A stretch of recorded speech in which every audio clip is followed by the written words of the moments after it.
بسم اللہ الرحمن الرحیم۔ السلام علیکم ناظرین، اس ویڈیو میں ہم جادو کے بارے میں جو غلط فہمیاں چلی آ رہی ہیں اس کا نہ صرف عقلی طور پر ازالہ کریں گے، بلکہ بہت سارے لوگ جو جادو کے بارے میں اپنی باتیں کہہ چکے ہیں یا اپنی کتابوں میں لکھ چکے ہیں ان کے حوالہ جات بھی دیں گے، تاکہ آپ کو اس کا صحیح مفہوم سمجھنے کی جو ہے توفیق ہو، اور مجھے بھی اور آپ کو بھی اللہ صحیح مفہوم سمجھنے کی توفیق عطا فرمائے۔ تو ہم اس کو باریکی سے اس کنسیپٹ کو دیکھیں گے کہ جادو کیا ہے۔ اگرچہ آپ پہلی ویڈیوز دیکھ چکے ہیں تو آپ کو کافی اندازہ ہو گیا ہوگا، مزید اگر آپ یہ ویڈیو آپ نے نہیں دیکھی تو آپ کو جادو کی تفصیلی معلومات نہیں ملے گی، اس لیے آپ اس کو تفصیلی طور پر اگر جادو کا کنسیپٹ سمجھنا چاہتے ہیں تو اس کو پورا دیکھیں۔ دیکھیں جی، جادو فارسی زبان کا لفظ ہے جس کے معنی دھوکہ، شبدہ بازی ہے، اور جبکہ سحر عربی زبان کا لفظ ہے جو قرآن میں 30 مقامات پر ذکر کیا گیا ہے۔ قرآن نے اس کو کفر و شرک، شیطانی فعل، باطل، جھوٹ، دھوکہ، فریب، بناوٹ اور تخیل قرار دیا ہے۔ عربی لغات میں بھی سحر کے یہی معنی مذکور ہیں۔ چند لغات اور دیگر کتب جو ہیں ان کے حوالہ جات سے ہم دیکھتے ہیں کہ جادو کو کیا کہا گیا ہے۔ مفردات القرآن ہے، اردو صفحہ نمبر 461، تصنیف ہے امام راغب اصفہانی کی۔ وہ کیا کہتے ہیں جادو کے بارے میں؟ کہتے ہیں دھوکہ ہے اور بے حقیقت تخیلات پر بولا جاتا ہے، جیسا کہ شعبدہ باز اپنے ہاتھ کی صفائی سے نظروں کو حقیقت سے پھیر دیتا ہے۔ المنجد عربی اردو صفحہ نمبر 460 پر ہے، سحرا الف سے دھوکہ دینا۔ السحر وہ چیز جس کا ماخذ لطیف اور باریک ہو، جھوٹ کو سچ بنا کر دکھانا، ہیلا سازی اور فساد۔ یہ المنجد میں اس کی تعریف کی گئی ہے۔ اور قاموس القرآن ڈکشنری ہے، قرآنی ڈکشنری ہے قاموس القرآن، قاضی زین العابدین نے اس کو لکھا ہے، اور صفحہ نمبر 274-75 پر وہ اس کے بارے میں کیا کہتے ہیں؟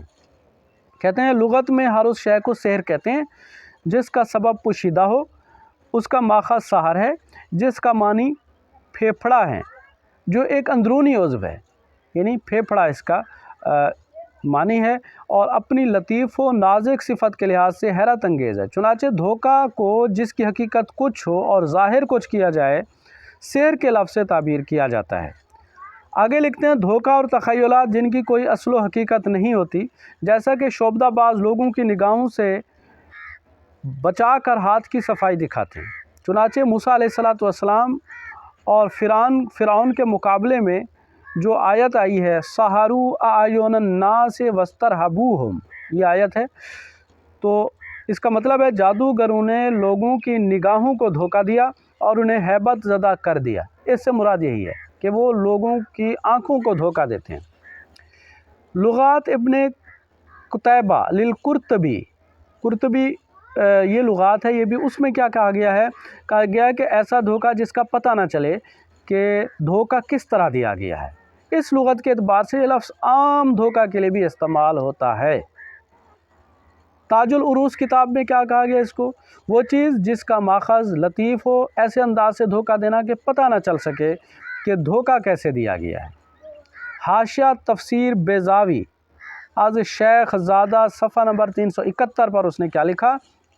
کہتے ہیں سحر، جادو اصل میں ایسی چیز کو کہتے ہیں جس کے اسباب بالکل باریک، لطیف اور مخفی ہوں، اور شریعت کی اصطلاح میں سحر یعنی جادو ہر اس چیز کو کہتے ہیں جس کے اسباب مخفی ہوں اور اس سے حقیقت کے خلاف خیال پیدا کیا جائے اور اس سے دھوکہ اور فریب دیا جائے۔ تو لفظ جادو ایک ایسا ہمہ گیر لفظ ہے جس کی حدوں کے اندر تمام مکاریاں، فریب سازیاں اور شعبدہ بازیاں جنم لیتی اور پروان چڑھتی ہیں۔ ہر دل و دماغ پر جادوگری کی روایات مسلط ہیں، جسے دیکھو یہی کہتا ہے جادو برحق ہے لیکن کرنے والا کافر ہے۔ ان لوگوں کا عقیدہ ہے کہ جادو ایک کالا علم ہے اور اس کے 28 حروف ہیں، انہیں جو یاد کر لے اور اس پر عمل کو پورا کرنے سے وہ ہر کام جادو کے ذریعے کر سکتا ہے۔ یہ دیکھیں، عقیدہ دیکھیں۔ مسلمانوں کی بھی بدبختی سے جادو کے برحق ہونے کا یقین رہا ہے، اور اکثر علماء نے قرآن مجید کی آیاتوں اور بعض حدیثوں کے غلط معنی کو سمجھ کر یہ بات قرار دی ہے کہ قرآن مجید اور حدیثوں سے جادو کا برحق ہونا ثابت ہو جاتا ہے، تو حالانکہ یہ خیال محض غلط ہے، نہ تو حدیثوں سے ثابت ہوتا ہے اور نہ ہی قرآن مجید سے یہ بات ثابت ہوتی ہے۔ ہاں من گھڑت جھوٹی ضعیف باتیں جو ہیں وہ داخل کر دی گئی ہیں ذخیرہ حدیث میں، تو ان کا کیا کیا جائے، ان کے ہم جو محافظ تھوڑی ہیں۔ اچھا، تو پچھلے زمانے میں اگرچہ لوگوں کا یقین تھا اور وہ سمجھتے تھے کہ جادو سے آدمی گدھا اور گدھے سے آدمی بن سکتا ہے۔ دیکھ کتنا یہ آنکھیں بند کر کے یقین کر لینا کہ جادو سے جو ہے نا بندہ گدھا بھی بن سکتا ہے اور گدھے کو آدمی بنایا جا سکتا ہے، تو یہ اتنی بڑی بات ہے۔ مگر اس زمانے میں جو لوگ زیادہ سمجھدار تھے انہوں نے جادو کے برحق ہونے سے انکار کیا ہے۔ ان میں سے ایک امام ابو حنیفہ رحمۃ اللہ علیہ بھی ہیں۔ حنفی حضرات کے لیے یہ بات کہ آپ دیکھیں، جا کے چیک کریں کہ امام ابو حنیفہ رحمۃ اللہ علیہ کا جادو کے بارے میں کیا عقیدہ تھا، یہ آپ وہاں سے دیکھیں، جنہوں نے یہ فرمایا کہ سحر کی کچھ اصلیت نہیں ہے۔ یہ امام ابو حنیفہ کا فرمان ہے، سحر کی کچھ اصلیت نہیں ہے۔ اور اس زمانے میں ایک گروہ تھا معتزلہ گروہ تھا، جو کہ قرآن مجید کو وہ بھی زیادہ اہمیت دیتے تھے، وہ اس کے سحر کے برحق ہونے کے بالکل ہی قائل نہیں تھے۔ اور پھر جو شافیوں میں امام ابو جعفر گزرے ہیں، اور حنفیوں میں ابو بکر رازی اور ظاہریوں میں ابن حزم، یہ بھی سحر کے برحق ہونے کو نہیں مانتے تھے۔ امام شافی بھی اور حنفی بھی، حنفیوں میں امام ابو حنیفہ کی بات بھی آ گئی، ابو بکر رازی بھی آ گیا، اور امام ابن حزم انہوں نے بھی یہ کہا کہ جادو کی کوئی اصلیت نہیں ہے، کوئی حقیقت نہیں ہے۔ یہ کہتے ہیں کہ یہ جادو کے کھیل تماشے جو عام طور پر آپ دیکھتے ہیں، یہ صرف ہاتھ کی صفائی اور چالاکی ہوتی ہے۔ یہ ان کے بیان کہاں موجود ہیں؟ یہ اگر آپ بیان دیکھنا چاہتے ہیں تو یہ ان کی کتاب ہے شعبدہ بازی از باوا صاحب، دیال، صفحہ 11 تا 14، یہاں پہ آپ کو یہ ملیں گے۔ ترجمان القرآن جلد دوم صفحہ نمبر 26 پر کیا ہے؟ ترجمان القرآن، یہ تو قرآن مجید کی تفسیر ہے۔ سورۃ الاعراف کی آیت نمبر 116 کی تشریح میں ابو الکلام آزاد ترجمان القرآن میں لکھتے ہیں، مفسر گزرے ہیں اپنے زمانے کے، جادوگروں کی نسبت فرمایا لوگوں کی نگاہیں جادو سے مار دی تھی، یعنی جادو کے شعبدوں کی کوئی حقیقت نہیں، بعض نگاہ کا دھوکہ تھا، چنانچہ دوسری جگہ اسے تخیل کی تاثیر سے بھی تعبیر کیا ہے 20 اور 22 آیت میں۔ نیز آیت 117 میں فرمایا ما یافکون، یعنی ان کی نمائش جھوٹی تھی۔ جادو کا اعتقاد دنیا کی قدیم اور عالمگیر گمراہیوں میں سے اور بنی نوع انسان کے لیے بڑی مصیبت کا باعث ہو چکا ہے۔ قرآن نے آج سے 1300 برس پہلے اس کے بے اصل ہونے کا اعلان کیا، لیکن افسوس دنیا متنبع نہ ہوئی، دنیا کو قرآن کی بات ہضم نہیں ہوئی، اور پھر اسی پرانے کنسیپٹ پہ دنیا ابھی بھی چل رہی ہے۔ سید سلیمان ندوی سیرت النبی بہت مشہور بزرگ گزرے ہیں، جنہوں نے جو ہے نبی علیہ الصلوۃ والسلام کی زندگی پر ایک کتاب لکھی ہے، ان کی سوانح عمری پر اور ان کی سیرت پر کتاب لکھی ہے، بہت مشہور کتاب ہے۔ تو ان کا کیا خیال ہے؟ سیرت النبی جلد سوم میں لکھتے ہیں سحر و جادو کوئی مؤثر حقیقی شے نہیں۔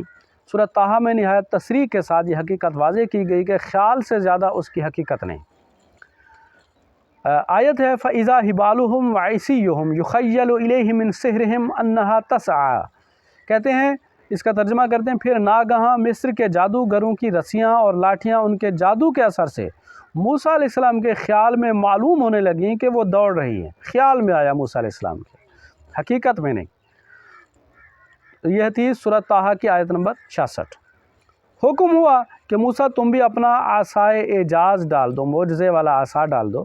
نتیجہ یہ ہوا کہ حق نے باطل پر فتح پائی۔ پھر یہ ہے سورۃ طٰہٰ کی آیت نمبر 69 میں قُلْنَا لَا تَخَفْ إِنَّكَ أَنْتَ الْأَعْلَىٰ وَأَلْقِ مَا فِي يَمِينِكَ تَلْقَفْ مَا صَنَعُوا إِنَّمَا صَنَعُوا كَيْدُ السَّاحِرِ وَلَا يُفْلِحُ السَّاحِرُ حَيْثُ أَتَىٰ۔ ترجمہ کرتے ہیں سید سلیمان ندوی رحمۃ اللہ علیہ، ہم نے کہا موسیٰ ڈرو نہیں، تم ہی سر بلند رہو گے، تمہارے داہنے ہاتھ میں جو ہے تم اس کو ڈال دو، وہ ان کی صنعت کاری کو نگل جائے گا۔ بے شک جادوگروں نے جو صنعت کی تھی وہ جادوگروں کا فریب تھا۔ صنعت یعنی مصنوعیت، مصنوعی چیز، حقیقت سے جس کا تعلق نہ ہو، اور جادوگر جدھر سے بھی آئے وہ فلاح نہیں پا سکتا۔ یہ اللہ کا فرمان تھا جس کا ترجمہ سید سلیمان ندوی نے کیا۔ تو ساحر اور نبی میں کہتے ہیں، ساحر اور نبی میں اللہ تعالیٰ نے جو فرق و امتیاز بتایا وہ یہی ہے کہ فلاح پاتا ہے جو نبی ہوتا ہے اور جادوگر فلاح نہیں پاتا۔ نبی کے تمام اعمال، مسائی، جد و جہد اور معجزات کا مرکز و محور فلاح اور خیر ہوتا ہے، اور جادوگر کا مقصد صرف فریب، دھوکہ اور شر ہوتا ہے۔ دوسری جگہ ایک اور آیت میں اسی مفہوم کو دہرایا گیا ہے۔ موسیٰ علیہ السلام مصر کے جادوگروں سے کہتے ہیں، سورہ یونس آیت نمبر 77، ما جئتم بہ السحر ان اللہ سیبطلہ ان اللہ لا یصلح عمل المفسدین، آیت نمبر 81 تھی، سورہ یونس آیت نمبر 81۔ فرمایا ترجمہ ہے، جو تم لائے ہو وہ جادو ہے، اللہ اس کو باطل کر دے گا، بے شک اللہ شریروں کے کام کو نہیں سنوارتا۔ یعنی سحر و جادو ایک تماشا ہے اور اعجاز کا اثر دائمی ہوتا ہے، معجزے کا، جو کہ نبی کے پاس ہوتا ہے، اور اس کے نتائج دنیا میں نہایت عظیم و شان ہوتے ہیں۔ فرعون نے موسیٰ علیہ السلام کے اعجاز یا معجزے کو دیکھ کر کہا، یہ سب جادو کے کرشمے ہیں۔ موسیٰ علیہ السلام نے جواب دیا، اسحر ھذا ولا یفلح الساحرون، کیا یہ جادو ہے اور جادو کرنے والے تو فلاح نہیں پاتے؟ سورہ یونس آیت نمبر 77۔ تو جب موسیٰ علیہ السلام کا جو معجزہ تھا اس سے تو وہ کامیاب ہو گئے، تو موسیٰ علیہ السلام یہ ان کو بتا رہے ہیں، فرعون کو بتا رہے ہیں، سمجھا رہے ہیں کہ اگر یہ جادو ہوتا تو یہ کامیاب تو نہ ہو سکتا، یہ جادو نہیں ہے۔ یعنی موسیٰ علیہ السلام اصل میں یہی ادراک جو مفہوم ہے جادو کا سمجھانا چاہ رہے ہیں کہ جادو کامیاب نہیں ہوتا، لیکن میں کامیاب ہو گیا ہوں تو آپ سمجھ لو کہ یہ جادو نہیں ہے، تو جادو کامیاب نہیں ہوتا، یہ موسیٰ علیہ السلام کا کہنا تھا۔ غرض فلاح اور عدم فلاح، ایک ہے کامیابی اور ایک ہے ناکامیابی۔ سحر اور اعجاز کے درمیان سب سے بڑا فرق ہے کہ سحر عدم فلاح ہے، ناکامی ہے، اور اعجاز یا معجزہ یہ کامیابی ہے، فلاح ہے۔ یہ سب سے بڑا فرق ہے کہ ایک میں کامیابی ہے، ایک میں ناکامی ہے۔ سیرت النبی جلد سوم صفحہ نمبر 179 تا 180، یہ سید سلیمان ندوی کی جو تحقیقات تھی جادو کے حوالے سے وہ آپ کو بتائی گئی ہیں۔ اگر آپ انٹرنیٹ پر یہ بک ہے تو آپ اس کو دیکھ لیں اور اس پر یہ پڑھ لیں۔ معلوم ہوا کہ سحر، جادو، کفر و شرک، شیطانی فعل، باطل، جھوٹ، دھوکہ، فریب، ہیلہ سازی، بناوٹ، کھیل تماشا، ہاتھ کی صفائی اور چالاکی، بے اصل اور بے حقیقت شے، شعبدہ بازی، نگاہ کا دھوکہ اور محض تخیل ہے۔ اس کی حیثیت فریب نظر اور فریب خیال سے زیادہ کچھ نہیں۔ سحر کوئی مافوق الاسباب اور مؤثر شے نہیں، بلکہ ایسے اسباب پر مبنی عمل ہوتا ہے جو باریک اور لوگوں کی آنکھوں سے پوشیدہ ہوں۔ انہی اسباب کو استعمال کرتے ہوئے ساحر یا شعبدہ باز ہاتھ کی صفائی سے کام لے کر بڑی فنکاری سے لوگوں کی نظروں کو دھوکہ میں ڈال دیتا ہے، اور کمال چالاکی سے اسباب کو پوشیدہ رکھ کر لوگوں کو یہ تاثر دیتا ہے کہ یہ سارا کرشمہ اس کے جنتر منتر یا جادو کے کلام پڑھنے سے رونما ہوا، حالانکہ الفاظ کا پڑھنا، پھونکنا اور دم کرنا اس کا فریب اور دھوکہ ہوتا ہے، جس کے ذریعے وہ ناظرین کا خیال ان اسباب سے پھیر لیتا ہے جو اس کے پاس ہوتے ہیں، وہ اس کے منہ کی طرف دیکھنے لگتے ہیں، اور یہی وہ لمحہ ہوتا ہے جس سے فائدہ اٹھا کر وہ فوراً اپنی عیاری اور مکاری سے اپنا کرتب سر انجام دیتا ہے، اور وہ سمجھنے لگتے ہیں کہ جادو نے اپنا اثر کر ڈالا۔ اسی طرح وہ جادو کا اثر برحق مان کر ایمان سے محروم ہو جاتے ہیں۔ اللہ ہمیں ایمان ہمارا سلامت رکھے، ہمارے ایمان کو محفوظ رکھے۔ تو کیوں قرآنی تعلیمات، بھئی یہ سحر کفر کیوں ہے؟ قرآنی تعلیمات کے خلاف جو ہے، تو جو عقیدہ بھی قرآنی تعلیمات کے خلاف رکھا جائے یا قرآنی تعلیمات سے انکار کی بنیاد پر مبنی ہو تو وہ کفر و شرک کیوں نہیں ہوگا؟ قرآن کریم کی تعلیم تو یہ ہے کہ لوگوں کو جو بھی نقصان پہنچتا ہے وہ اللہ کے اذن و مشیت اور قضا سے پہنچتا ہے۔ کوئی بھی مخلوق اسباب کے بغیر کسی کا کچھ بھی نہیں بگاڑ سکتی، بلکہ نفع اور نقصان پہنچانے اور ہر قسم کے اختیارات صرف اللہ ہی کے پاس ہیں۔ چونکہ سحر کو برحق ماننا، اس پر ایمان لانا ہے، اس میں مافوق الاسباب نفع اور نقصان کو ماننا ہے، اور جادوگر کو نافع اور زار سمجھنا بھی قرآن مجید کی تعلیم کے خلاف ہے، اس لیے کفر و شرک ہے۔ مگر بدقسمتی سے لوگوں کے اعتقاد میں یہ خرابی موجود ہے کہ وہ سحر میں مافوق الاسباب نفع اور نقصان کا اثر مانتے ہیں۔ اچھا، پتہ ہے کیوں ایسا وہ کرتے ہیں؟ ان کا عقیدہ ایسا کیوں بنا ہوا ہے؟ ان کا عقیدہ ان 4 باتوں کی وجہ سے بنا ہوا ہے، جن میں سے ہم کچھ کا رد کر چکے ہیں اور کچھ کا رد ابھی کریں گے انشاءاللہ آنے والی ویڈیوز میں۔ ایک تو یہ ہے کہ وہ کہتے ہیں کہ جی روایات کی روح سے نبی علیہ السلام پر سحر کا اثر ہوا تھا، تو اس کا رد ہم پہلی ویڈیوز میں کر چکے ہیں کہ نبی علیہ السلام پر نہ تو کوئی ایسا جادو ہوا اور نہ ایسا کوئی جادو کا اثر ہوا۔ دوسرا پھر ان کا عقیدہ ہے کہ معوذتین جو سورہ فلق اور سورۃ الناس کا نزول ہے، یہ جادو کے ختم کرنے کے لیے جو ہے وہ کیا گیا تھا۔ تو اس کا بھی ہم رد کر چکے ہیں کہ سورۃ الفلق اور سورۃ الناس کا مقصد یہ نہیں تھا، اور اس کا ہم بالکل تردید کر چکے ہیں، ثابت کر چکے ہیں کہ اس سے جادو کا کوئی تعلق نہیں ہے۔ اور تیسری بات جس کی وجہ سے لوگ ابھی تک جادو کے اوپر ایمان رکھے ہوئے ہیں، وہ ایک تو ہے ہاروت اور ماروت کا واقعہ جو سورۃ البقرہ میں موجود ہے۔ یہ آنے والی ویڈیوز میں ہم انشاءاللہ اس کا رد کریں گے۔ اور ایک ہے موسیٰ علیہ السلام کے ساتھ جادوگروں کا مقابلہ، اس کا بھی آپ کچھ نہ کچھ سن چکے ہیں، لیکن انشاءاللہ ہم تفصیلی اس کے اوپر بھی بات کریں گے۔ اور ہاروت اور ماروت والا واقعہ جو ہے وہ سب سے بڑا واقعہ ہے، جس کو لے کر لوگ جو ہے نا جادو کے اثر کے قائل ہو گئے ہیں، لیکن اس میں بھی تفہیم کی بات ہے، سمجھ کی بات ہے کہ ہم کیا سمجھیں اور لوگوں نے کیا سمجھا ہے۔ آپ ہماری سمجھ اور جو کچھ علماء جو ہمارے ساتھ متفق ہیں، یا کچھ جو مفسرین ہم سے پہلے گزر چکے ہیں، ان کی بھی انشاءاللہ تفہیم ہے، فہم ہے کہ ہاروت اور ماروت کا واقعہ کیا ہے۔ آنے والی ویڈیوز میں آپ انتظار کریں، انشاءاللہ اس کے بارے میں بھی ہم بتائیں گے۔ فی الحال اتنا ہی۔ اگر آپ کو ہماری ویڈیو پسند آئی ہے تو لائک کریں، شیئر کریں، بیل کا بٹن دبائیں، اور اگر آپ نئے ہیں اس چینل پر تو پھر اس کو سبسکرائب کر لیں۔ اللہ پاک ہم سب کو صحیح دین کے اوپر چلنے، صحیح عقیدہ رکھنے اور صحیح اعمال کرنے کی توفیق عطا فرمائے، برے اعمال اور برے عقائد سے بچائے۔ اقول قولی ھذا استغفر اللہ استغفر اللہ استغفر اللہ۔